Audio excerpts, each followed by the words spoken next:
Winner point को subscribe कीजिए और बेल आइकन को प्रेस कीजिए। Welcome back to Winner Point Education. मैं अमिता त्रिपाठी, आपकी हिंदी संस्कृत टीचर। आज मैं आपके लिए मैथिली शरणगुप्त का गीत शीर्षक लेकर आई हूँ, जो कि साकेत से उद्धृत है। साकेत के नवम सर्ग से उद्धृत है। यहाँ पे मैथिली शरणगुप्त ने उस समय का वर्णन किया है जब उर्मिला अपनी नवीन अनुभूतियों को व्यक्त करती हैं, और यहाँ पर उर्मिला अकेले हैं और प्राकृतिक वातावरण को देखते हुए उन्हें अपने प्रियतम लक्ष्मण की याद आती है। तो लक्ष्मण की याद आते ही जब वो प्रकृति में खंजन पक्षियों के जोड़े को देखती हैं तो उनके मन के भाव किस तरह से उद्धृत होते हैं, उन्हीं सब चीज़ों का वर्णन यहाँ पर है। गीत के माध्यम से मैथिली शरणगुप्त ने उर्मिला के भावों को प्रकट किया है। कवि ने शरद ऋतु के आगमन पर विरहिणी उर्मिला के नवीन अनुभूतियों को प्रकाश डाला है। वर्षा ऋतु की समाप्ति तथा शरद ऋतु के आगमन पर उर्मिला अपनी अनुभूतियों को व्यक्त कर रही हैं, उन सभी का वर्णन यहाँ पर हुआ है। एक सखी अपने दूसरी सखी से किस तरह से क्या कहती है, वो सखी से क्या बातें कर रही हैं, इन्हीं सब का इसमें वर्णन है। तो वीडियो में आगे बढ़ने से पहले मैं आपसे अनुरोध कर रही हूँ, यदि आपने मेरे चैनल को सब्सक्राइब नहीं किया है तो सब्सक्राइब कर दीजिए और मेरे प्रत्येक वीडियो को लाइक कीजिए।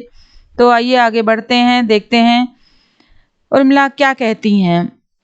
निरख सखी ये खंजन आए, फेरे उन मेरे रंजन ने नयन धर मन भाए।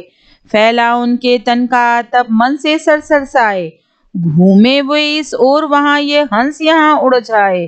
करके ध्यान आज इस जन का निश्चय वे मुस्काए। फूल उठे हैं कमल अधर से यह बंदूक सुहाए। स्वागत स्वागत शरद भाग से मैंने दर्शन पाए। नभ ने मोती वारे लो ये अश्रु अर्ध भर लाए। यहाँ पर सखी से कहते हुए कह रही हैं उर्मिला कि हे सखी देखो तो सही, सामने खंजन पक्षियों का जोड़ा आ रहा है, दिखाई दे रहा है। वो कह रही हैं कि इन खंजन पक्षियों को जोड़े को देखकर मुझे ऐसा प्रतीत हो रहा है, ऐसा लगता है मानो फेरे उन मेरे रंजन ने नया निधर मन भाए। मानो मेरे रंजन अर्थात मेरे प्रीतम लक्ष्मण ने अपने नेत्रों को अयोध्या की तरफ घुमा लिया है। फैला उनके तन का तप मन से सरसाए। मानो ऐसा प्रतीत हो रहा है कि उनके तन का आतप, उनके देह की जो गर्मी है वो यहाँ पर फैल गई है। घूमे वो इस ओर वहां ये हंस यहाँ उड़ाए। ऐसा लग रहा है कि उन्होंने जब अपने मुख को यहाँ फेर लिया तो उन्हें देखकर ऐसा लगा कि देखो ये सामने से जो हंस उड़कर यहाँ आ रहे हैं, तो उन्हें देखकर ऐसा लग रहा है मानो आज ये मेरे प्रीतम ने वन की ओर अपने मुख को किया है, अन्यथा ये हंस यहाँ पर उड़कर कैसे आते। करके ध्यान आज इस जन में निश्चय वे मुस्काए। उन्होंने निश्चय ही मेरा ध्यान किया होगा, तभी वो मुस्काए होंगे। फूल उठे कमल अधर से बंदूक सुहाया। कह रही हैं कि उनके जो अधर, उन्होंने अधरों की तुलना की है बंदूक से, दोपहरिया का फूल से तात्पर्य है। तो वो कह रही हैं कि संयोग काल था, किसी सुखद घटना का ही संयोग था, तभी तो उनके होठों से फूटी मुस्कान ऐसी प्रतीत हो रही है कि मानो सरोवर में कमल के रूप खुल गए हैं। सरोवर में जो कमल खुले हुए हैं वो मानो उनके ही ओंठों की मुस्कान है। स्वागत स्वागत शरद भाग से मैंने दर्शन पाए। यहाँ पर उर्मिला शरद को संबोधित करते हुए कह रही हैं कि हे शरद ऋतु, तुम्हारा स्वागत है, स्वागत है। बड़े ही भाग्य से आज तुम्हारे दर्शन हुए हैं। वर्षा ऋतु को व्यतीत करके बहुत ही कठिनाई के उपरांत मैं तुम्हारे दर्शन को प्राप्त हुई है। मुझे तुम्हारे दर्शन प्राप्त हुए हैं। प्रसन्नता की तो बात है कि आकाश ने यहाँ पर बिंदुओं के रूप में तुम्हारे लिए मोती न्यौछावर किए हैं कि स्वागत स्वागत शरद भाग से मैंने दर्शन पाए। बड़े ही भाग से मैंने आज तुम्हारे दर्शन पाए हैं। नभ ने मोती वारे, तुम्हारे स्वागत ने आकाश, नभ माने आकाश ने मानो ओस की बूंद के रूप में मोती वार दिए हैं तुम्हारे स्वागत में। तो मैं तुम्हें क्या वारू, लो ये अश्रु अर्ध भर लाए। मैं अपने अश्रु का अर्ध मैं तुम्हें दे रही हूँ, अर्थात मैंने अपने आंसुओं से तुम्हें अर्ध दे दिया है। आगे कहती हैं, अब यहाँ पे उस समय का वर्णन है कि जब शरद ऋतु को संबोधित करते हुए कह रही हैं, शिशिर ऋतु में अपने दुखों को व्यक्त करते हुए किस तरह से उर्मिला व्यक्त कर रही हैं कि शिशिर न फिर गिर वन में, जितना मांगे पतझड़ दूंगी मैं इस निस नंदन में, कितना कंपन तुझे चाहिए ले मेरे इस तन में, सखी कह रही पांडुरता का क्या अभाव आनन में, वीर जमा दे नयन नीर यदि तू मानस भंजन में, भाजन में तो मोती सा मैं अकिंचना रखूं क्या उसको मन में, हंसी गई रो भी न सकूं मैं अपने इस जीवन में, तो उत्कंठा है देखूं फिर क्या हो भाव भुवन में। यहाँ पे उस समय का वर्णन है जब उर्मिला बहुत ही विचित्र भाव से देखती है खंजन पक्षियों के जोड़े को और शिशिर ऋतु से संबोधित करते हुए कहती हैं कि हे शिशिर, तू पतझड़ के लिए पर्वतों और वनों में मत घूम। वो कह रही हैं कि शिशिर न फिर गिर वन में। शिशिर ऋतु से कहती हैं कि तू गिर पर्वत और वन में पतझड़ के लिए मत जा, जितना मांगे पतझड़ दूंगी मैं इस निस नंदन में। वो कह रही तुझे जितना पतझड़ चाहिए मैं तुझे उसे दूंगी, मैं अपने शरीर रूपी पतझड़ से दूंगी तुझे, वन में और पर्वत पे भटकने की आवश्यकता नहीं है।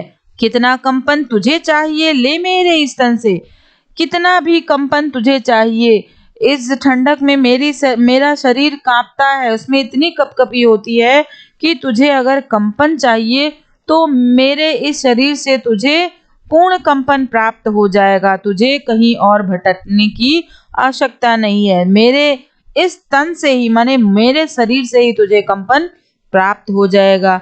आप कह रही हैं कि सखी कह रही पांडुरता का क्या अभाव आनंद में, माने वो इतनी परेशान है उर्मिला के उसमें, उर्मिला लक्ष्मण के वियोग में, तो उनकी सखी कह रही है कि तुम्हारा शरीर तो पूरा पीला पड़ गया है, तुम्हें पीलेपन के, कहते हैं कि जब पतझड़ आता है तो पत्ते पीले हो जाते हैं और वो झड़ने लगते हैं, तो कह रही हैं कि पीलेपन की तो कहीं भी तुम्हारे शरीर में, इस शरीर रूपी आनंद माने जंगल में, शरीर रूपी जंगल में पीलेपन का कहीं कमी नहीं है। कह रही हैं कि तुम्हारा शरीर ही पूरा पीला हो गया है। पीलेपन की बात तो सखी यही कह रही है कि मेरे मुख पर पीलापन पर्याप्त मात्रा में दिखाई दे रहा है। कहा जाता है कि शिशिर आने पर सभी वृक्ष के पत्ते पीले गिर जाते हैं, तो वही वो कह रही हैं कि मेरे शरीर में पीलापन पर्याप्त है। आगे कह रही हैं कि वीर जमा दे नयन नीर यदि तू मानस भाजन में, तो मोती सा मैं अकिंचना रखूं उसको मन में। अब वो यहाँ पे उर्मिला कह रही हैं कि हे वीर भाई, मैंने सुना है कि तू मान सरोवर का जल भी जमा देता है, यानी ठंडक में जो जल होता है वो जम जाता है, बर्फ जैसा जम जाता है, तो वो उसको अपना भाई मानते हुए कहती हैं कि हे वीर, हे मेरे भैया, तुम मेरे नयन का नीर माने मेरे नेत्रों में जो जल है, यदि तुम मेरे मानस भाजन से तात्पर्य है मन रूपी बर्तन, भाजन माने बर्तन, मन रूपी बर्तन में उसे यदि तू जमा देगा तो मैं उसे एक मोती के समान रखूंगी, जिस तरह से कि तू तो मोती सा मैं अकिंचना रखूं उसको मन में, तो मैं उसे उस मोती के समान छिपा कर रख लूंगी और अपने प्रीतम के वन से वापस लौटने पर उसे उपहार स्वरूप दूंगी, यानी जब वो आएंगे तो मेरे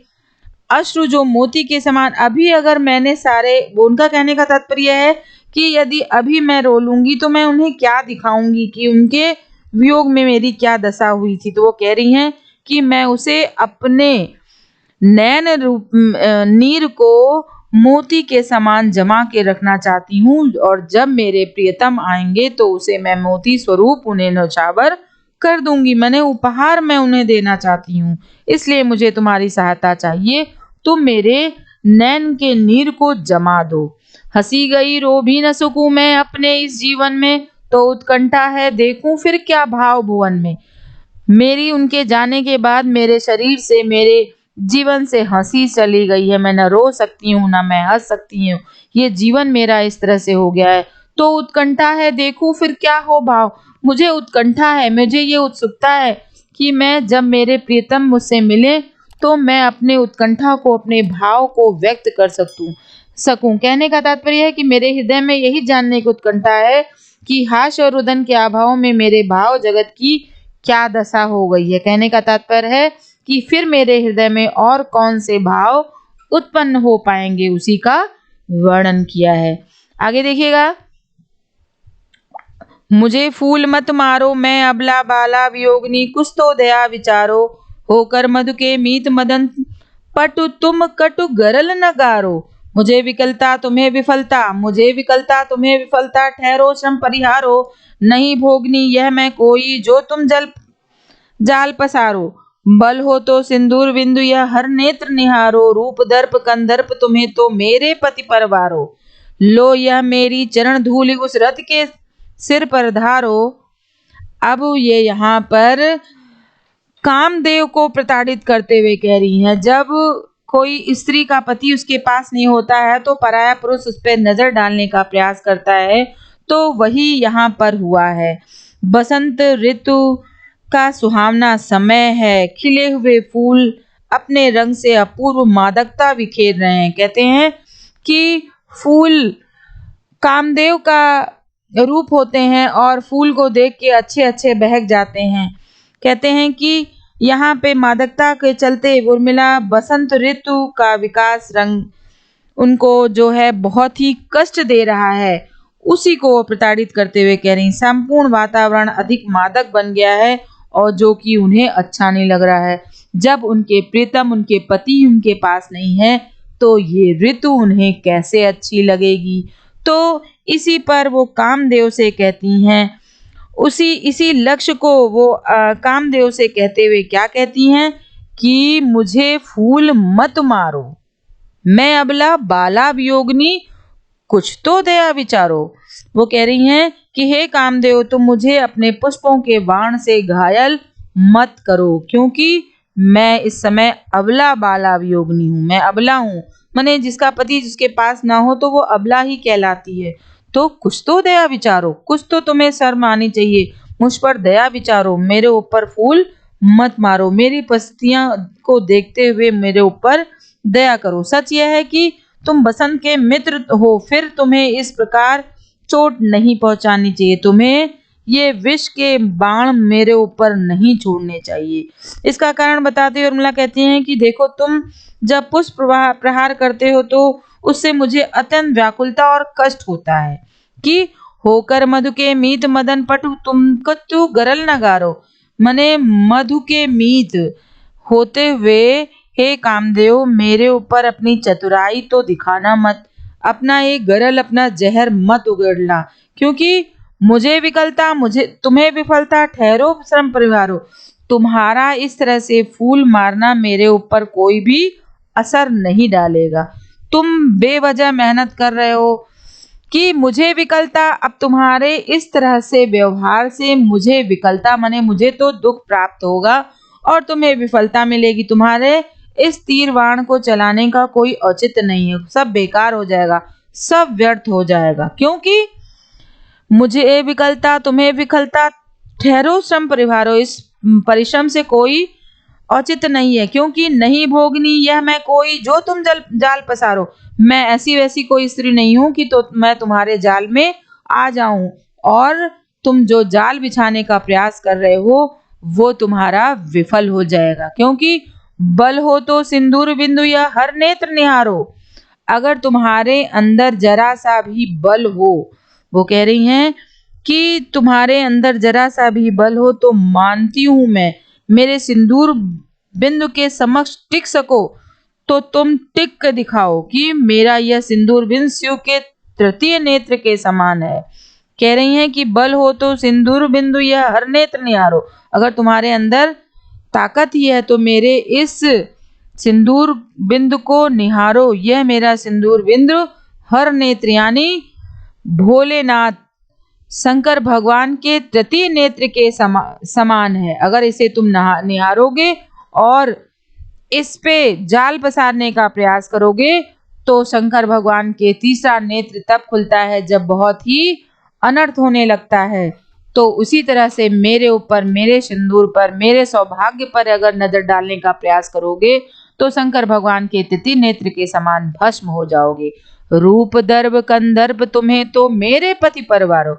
यदि तुम्हें अपने सुंदरता पे बहुत ही घमंड है, दर्प यानी घमंड है, हे मदन, हे कामदेव, यदि तुम्हें अपने सुंदरता पे बहुत घमंड है तो मेरे पति पर वार दो, मेरे पति के समान तुम नहीं हो। लो यह मेरी चरण धूलि उस रति के सिर पर डालो। यहाँ रति से तात्पर्य है कामदेव की पत्नी का नाम रति है। तो कह रही है अगर तुम्हारे अंदर जरा सा भी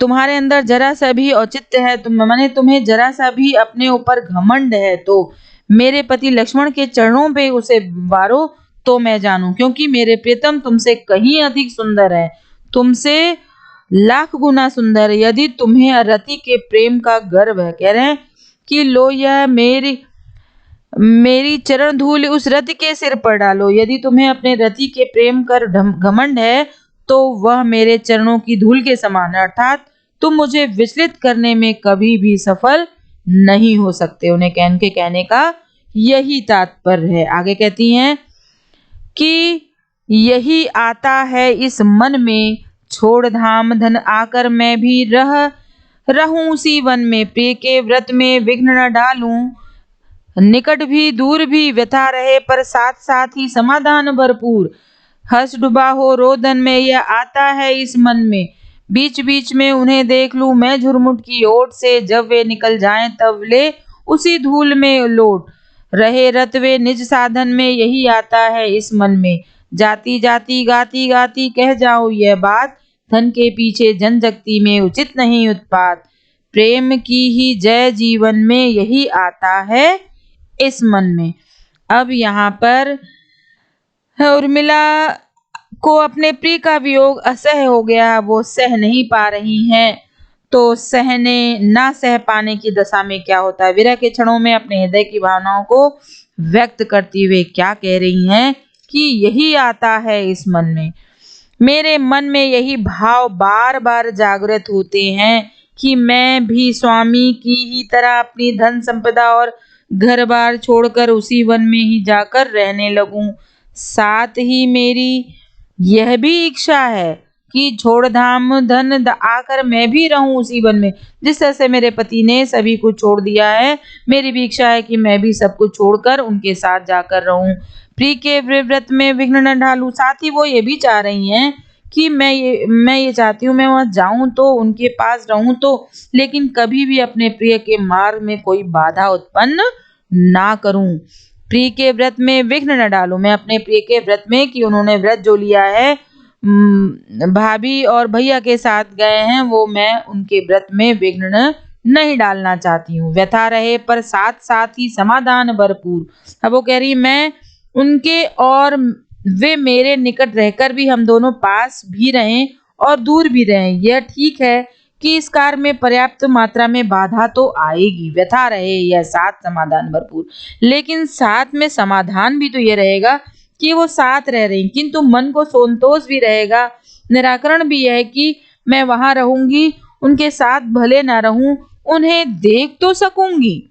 हर्ष डूबा हो रोदन में यह आता है इस मन में, हर्ष माने यहाँ खुशी रोदन में डूबी हुई है, माने वो कह रही हैं उर्मिला अंत में आगे कहती हैं कि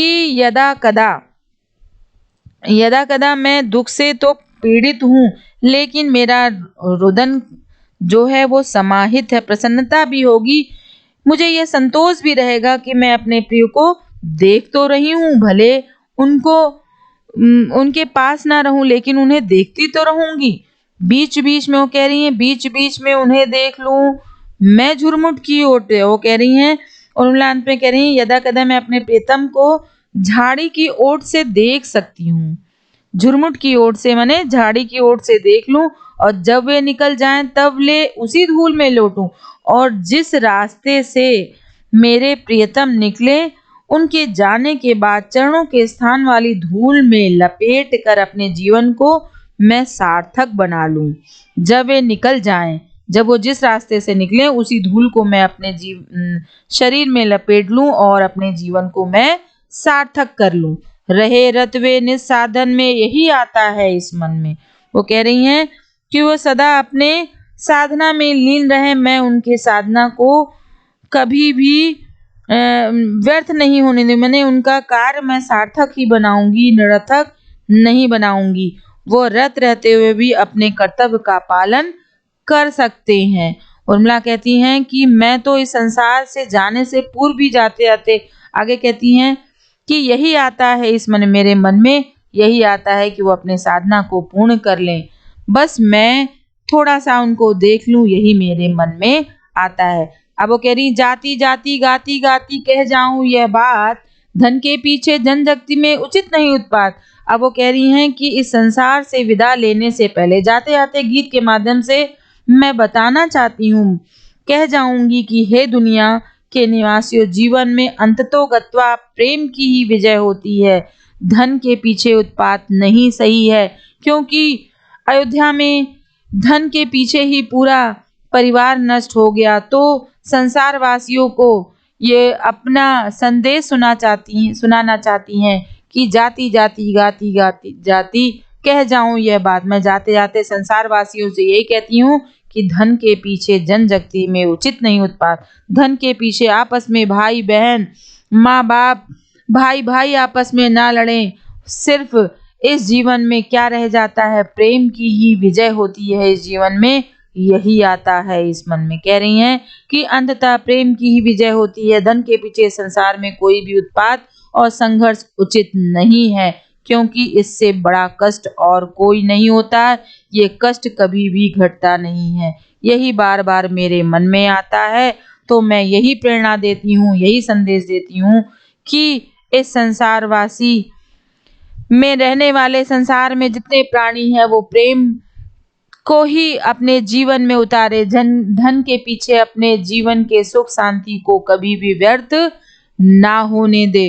तो यहाँ कवि ने यह बताया कि उर्मिला भारतीय नारी होने के कारण अपने प्रिय के कर्तव्य मार्ग में बाधा नहीं डालना चाहती हैं। कवि ने उर्मिला के माध्यम से बताया कि धन के पीछे कभी भी झगड़ा नहीं करना चाहिए, और आजकल जो कि हो रहा है ऐसा नहीं होना चाहिए। प्रेम की अंततः विजय होती है और सब कुछ यहीं रह जाता है।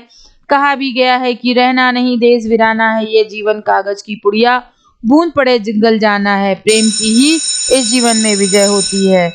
तो यहाँ पर अलंकार अनुप्रास है, भाषा साहित्य खड़ी बोली है, रस वियोग श्रृंगार है, क्योंकि यहाँ पे विरह का वर्णन है। तो आज हमारा पाठ यहाँ पे मैथिली शरण गुप्त का शीर्षक भी समाप्त होता है। इससे पहले मैंने आपको पार्ट 1 पार्ट 2 दिया है। आपने इससे पहले यदि वीडियो नहीं देखा हो तो आप कैके अन्यथा पहले पढ़ लीजिए, तब आपको पूर्ण समझ में आ जाएगा। तो अब मेरा समय समाप्त हो चुका है, घंटी बज चुकी है। मैं आपको होमवर्क देना चाहती हूँ। आप मेरे चैनल को यदि आपने सब्सक्राइब नहीं किया है तो सब्सक्राइब तुरंत कर दीजिए, लाइक तो बनता है। तब तक के लिए धन्यवाद।